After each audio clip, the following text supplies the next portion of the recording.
Hello, everyone, and welcome back to Strike Zone with St. Paul Saints Manager George Tsamis. Strike Zone is a weekly program that gives you, the fans, the opportunity to ask the St. Paul Saints skipper questions about the Saints, baseball or sports in general, or just seek George's advice about life events that may be going on. This week we have an exciting program for you as George talks about the recent signing of Robert Coe and the return of Jeff Shields. He talks with us a little Major League Baseball, and we learn who he thinks is the smartest of Kerry, Ole, and himself. So let's get right to Strike Zone. Well, we want to welcome back Manager George Tsamis. So, George, let's first of all begin with player updates you have for us. Yes, we just signed Robert Coe back, who, he's been with us for a few years, and I'm really happy that we have him back. He had a real good season for us last year, and usually all the years that he's been with us, he's been real good. Except for the 1 year a couple of years ago that he struggled, but when you're not 100% healthy and pitching through an injury, it showed. But that just shows you the kind of guy he is. And 2 years ago he was hurt and he pitched through it, and it just wasn't his year. But last year he was excellent. You trust him. He's a number one starter to me, and I think we had a few of those guys last year. I think we had 4 guys last year we could call number one starters, and but I feel Robert Coe is a number one starter, and he knows what he's doing. He's a great guy in the clubhouse, and I think he's a complete pitcher because he gets the ball, he works quick, those strikes. And the thing you never see in a box score, he holds runners so well. He's quick to the plate. He's tough to run on, and it's good to have guys like him. And to have had him for a few years, and I'm glad we're going to have him for another one. Boy, in the span of about 9 days, he almost had 2 no-hitters last season too. So yeah, there was it was good. He's and if you look at his game by game, I mean, most of them were quality starts. Maybe 1 or 2, weren't, but it was quality start after quality start with him. So it's good to have him. You're bringing back Jeff Shields as well? Yes, he was a trade at the deadline there. 30 minutes for the deadline or 25 minutes for the deadline. It was because we were short an outfielder with Kwasnicka that morning, letting us know that he wouldn't be able to return, and we scrambled the whole day to try to find an outfielder, and then Espinoza popped into the picture, a half hour before the trade deadline, and obviously you're throwing around names real quick, and Shields' name came up. They were interested in him, so we traded him, but when the season ended, and I didn't realize it at the time, that Shields, I know he had a girlfriend there in St. Paul, but I didn't realize he was moving there when the season was over, and so he told Kevin Hooper if he does play, he would hope to be able to play in St. Paul. And so Hooper, as usual, did the right thing for the player and sent him back. And so we'll just have to send him another player. And when that right fit comes along, we'll take care of him and send him over there. I wanted to mention before we get into our fan questions this week, you have a big camp coming up here in the area, so I thought we could talk about that a little bit. Yeah, we do camp every year, and during the summer we do 3 camps, and it seems to be a pretty the kids love it. The kids really enjoy their time there, and especially this past year, having that camp in the beautiful stadium. We have these camps. We want the kids to have fun. We want them to learn something too, and it just can't be one or the other. You want it to be both, because you don't want them there just having fun and goofing around and not learning. But then again, though, you want them to go home that they learned something from the camp and enjoyed it. So, we're going to have that December 28th, 29th, and 30th over at Hamlin University.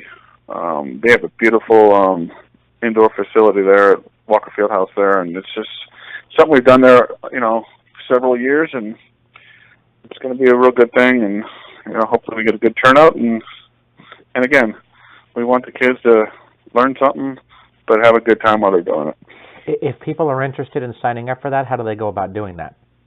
Yeah, they can call the Saints office, or they can.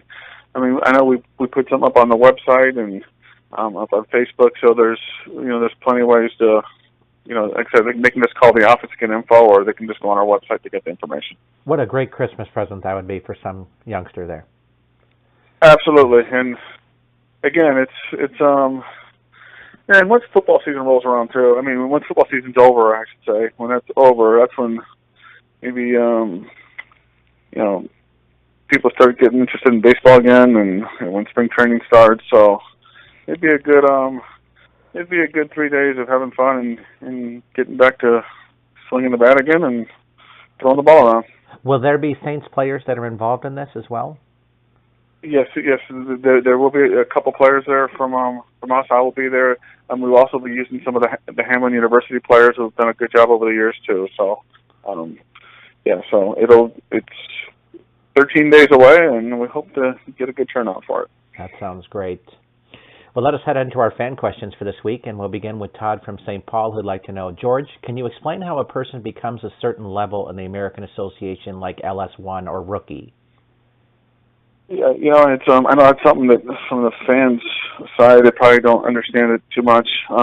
The rookies, especially this year now with us carrying 23 players, if we do carry 23, we need to have 5 rookies, and if you carry 22, you have to have 4. But a rookie is basically a guy that hasn't played professional baseball, coming out of college, or in our league, like I said, some of the rules are a little tricky. The first year playing in our league, it's basically a free league. So basically, you can spend 2 years as a rookie in our league. So it's a little complicated. And then our veteran rule, we're allowed to have 5 veterans, and that's guys that played 6 or more seasons.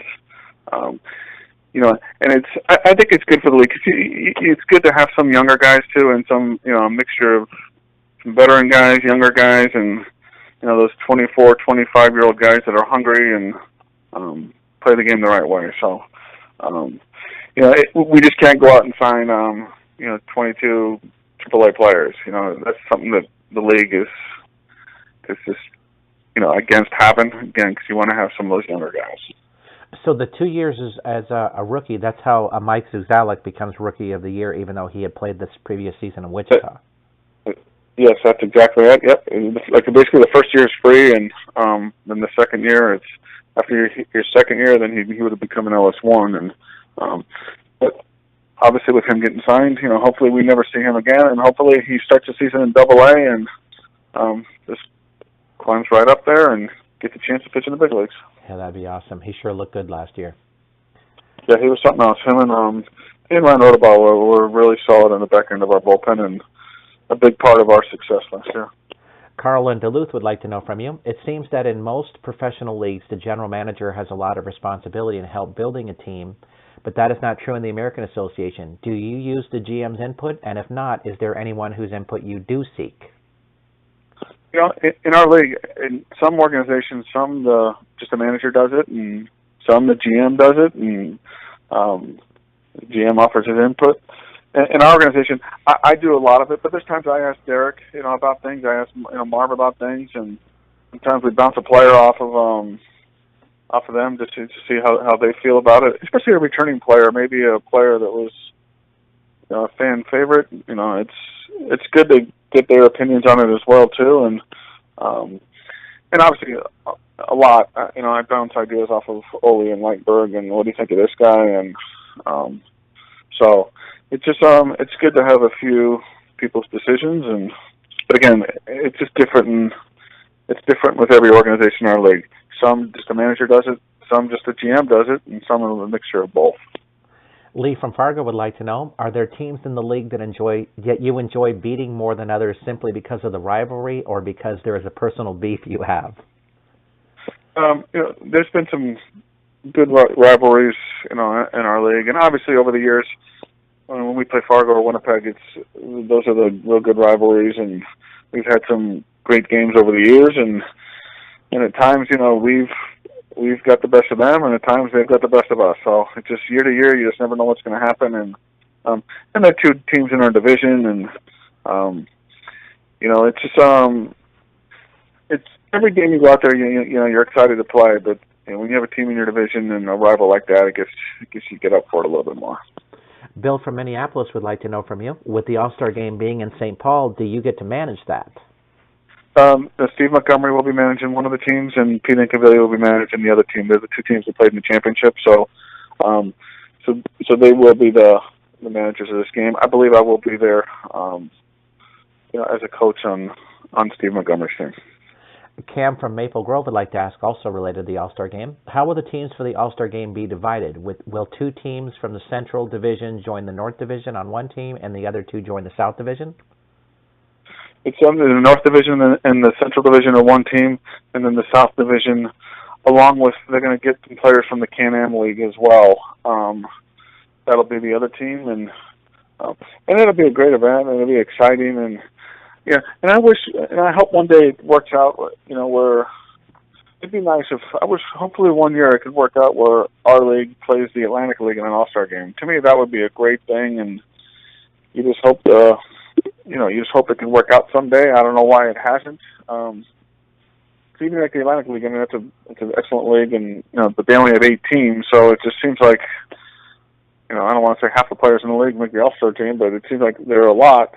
I just hope someday that it works out where we can play the Atlantic League in an All-Star game. I think it would be a great thing. I'm curious, has anybody even recommended something like that? Yeah, I'm not really sure. I mean, I've asked before. It just hasn't worked out, and I don't know the reasons. So it's hopefully it can someday. That sounds like a great idea. It would be good, and I'm sure some other managers would feel that way too. It'd be a neat thing. For sure. In St. Paul, of course. That's where we want that game. In St. Paul or whatever. I mean, it would have been a perfect year this year for it to do it, but it's not going to happen that way, so it's all good. Going along that lines, Ethan from Rochester asks, with all these independent leagues, is there like a hierarchy of levels of which ones are the highest? Like, what would you consider to be the major league level of independent baseball, and what would be like AAA? There's some good leagues. And obviously, the Atlantic League, it's a more experienced league because they don't have that veteran rule and the LS5, LS4 rule. They don't have that, so maybe they do have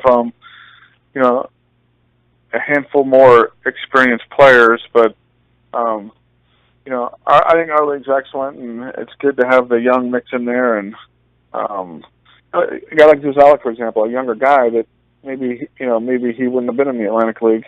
So it's good to have a guy like that come with us and do well and get signed. And but the Atlantic League, like I said, I think the competition's good. We all go after the same players. They just need to get a few more experienced players. And the Frontier League's excellent too. It's the younger players, and the Can-Am League as well. Obviously, we've played them and have had our good games against them. Have had our bad games against them. So it's 4 good leagues that that are competitive.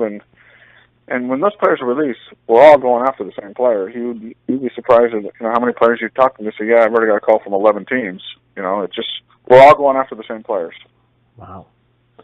Robert from Brainerd would like to know: are there some organizations that you were happier to see a player go to in affiliate ball because they are given more of an opportunity to stick with the organization? And when that happens, you just don't know what each team's situation is, and to me it doesn't really matter. I mean, I do like it when the Twins purchase our players. To me, I think it's a great thing because if a guy can play for us and then end up pitching in the big leagues, for the Twins like Caleb Fieldbar did, to me that's the best thing. And I hope it can work out, with a few more guys like that. And even Mark Hamburger, for example, pitched for us, did well, and within AAA last year did well, especially in the second half, and did well as a reliever. And I guess he was close to getting a chance to get called up there at the end, but it didn't happen. So, to me, I like it when the Twins sign our guys, but if it's whoever would give them the opportunity and the best chance, and you just hope to see it happen to more of our guys. Do you find though that there are some organizations that will sign players? Like I'm thinking, there's a couple that I've seen that have signed a lot of players out of the independent leagues, but those players maybe get a couple of 3 months at most, and then they're done and back out on the market again. Is there some that really don't seem to give guys chances the same, or do you not see it that way? Yeah, I wouldn't know that. In the off season, in the off season, anybody can sign anybody, and they can go into spring training and pitch 2 innings or get 5 at bats, and they really don't get a chance. To me, when a player gets signed in the middle of the season, when they really need that player, to me, that's when the player's really going to get a fair chance, and so you hope that happens more. But it's just again, in the off season, you just really don't know what each team's situation is, and you just hope when they do sign them that they do give them a fair chance. Dr. Bob from Orono would like to know, how do you think medicine and treatments have changed the game since you were a player until now? That's an interesting question. Obviously they're getting better and better. The doctors are better and better, and you hate to see it, but you see all these Tommy John surgeries, and guys come back from it, 15, 18 months later, and it's something you hope you avoid injuries, but it seems like now when the guy does get hurt, they're taken care of, and doctors are excellent and get them back to where they need to be. Heading to Major League Baseball, Frank, who's formerly from Chicago, would like to ask, the Cubs add Zobrist, Lackey, and Hayward. They have to be the team to beat, aren't they? Yeah, in December, but that doesn't... That's true. Yeah, and I say that last year I think the teams to beat, remember, were the Padres and the Mariners with all the acquisitions and all the signings, and all right, these are going to be the two teams, and neither one of them made the playoffs. On paper, it doesn't even matter. Yeah, and the Cubs look outstanding. They look excellent. But it doesn't seem like the Cardinals are there every year, and they win 100 games the Cardinals won 100 games last year, correct? And yes. They find a way to get it done. That could be one of the greatest organizations out there. They're always good. They're always competitive, and again, maybe the Cubs this off season they look great and they've done a great job, but I wouldn't count the Cardinals out of anything. And year to year, it doesn't matter what the team looks like on paper. They got to go out and do it. Mike from Kansas City would like to know from you, Samardzija and Cueto signed with the Giants, and it's an even-numbered season next year. San Francisco has to look like a lock for the World Series, wouldn't you think? I wouldn't say anybody's a lock.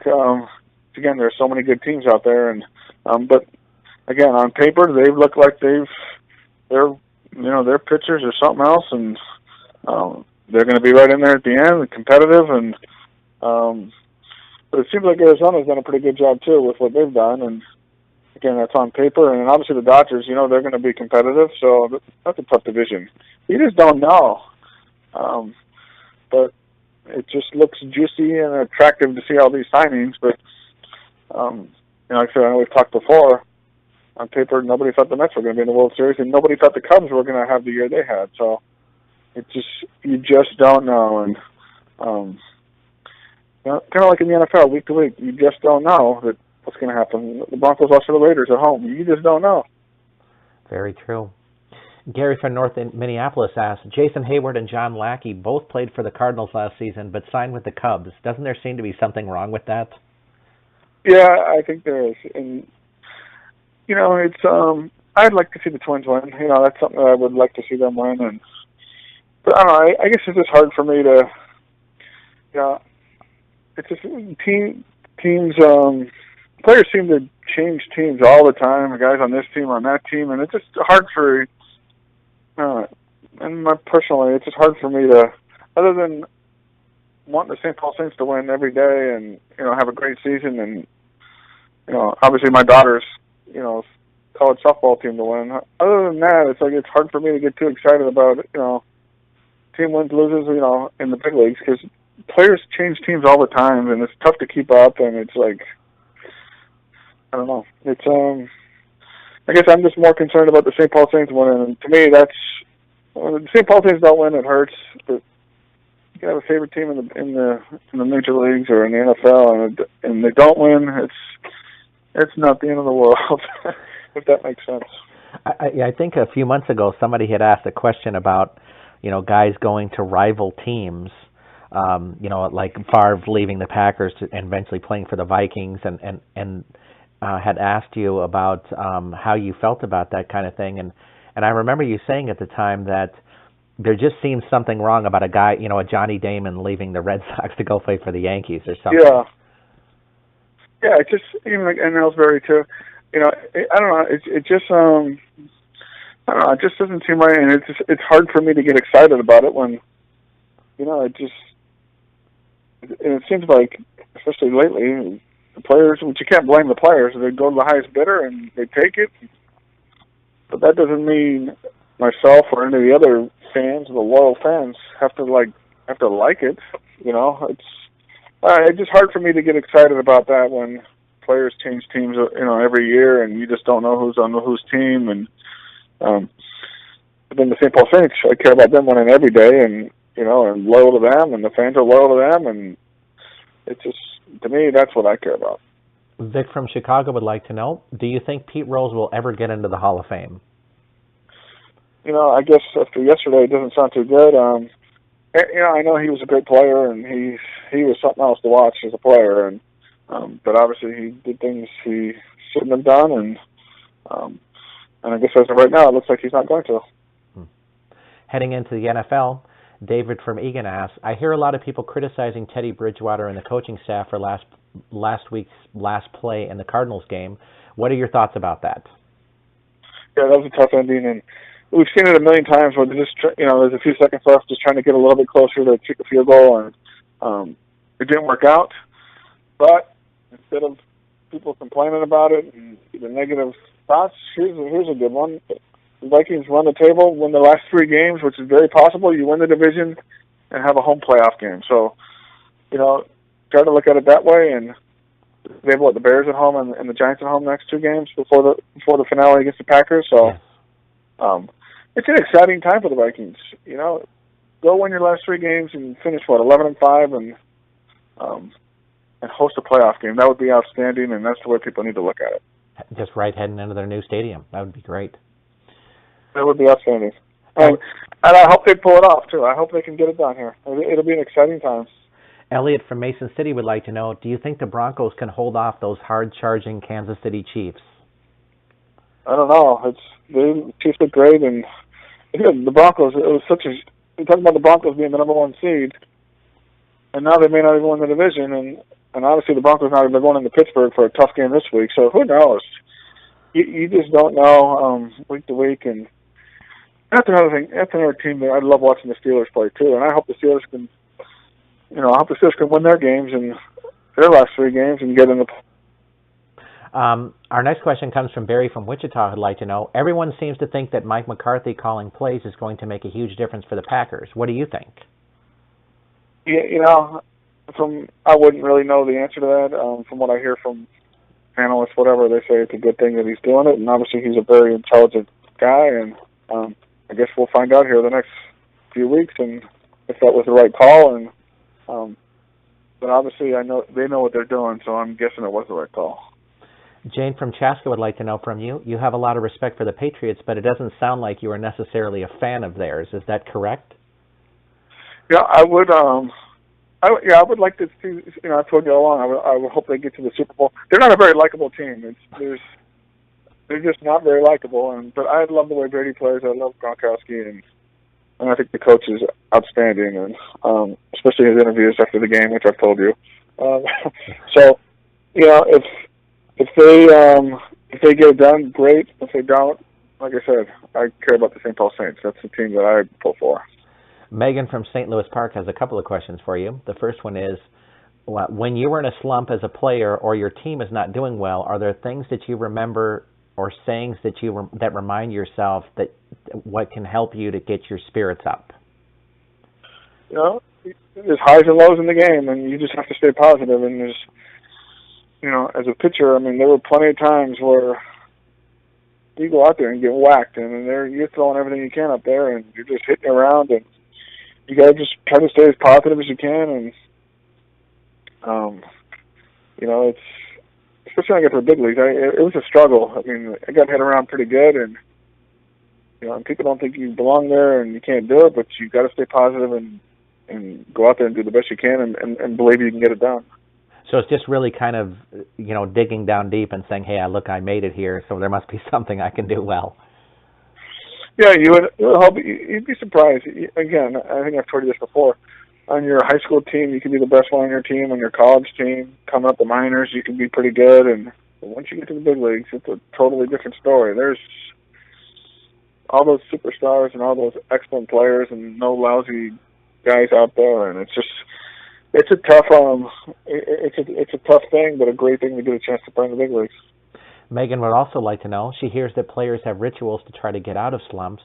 Did you have any for yourself, or do you know about other players that have really strange ones? There's been plenty of them. We all have, and I guess some guys do have them. I really didn't, so I guess that's a pretty boring answer, I guess, for me on that one. But an honest one.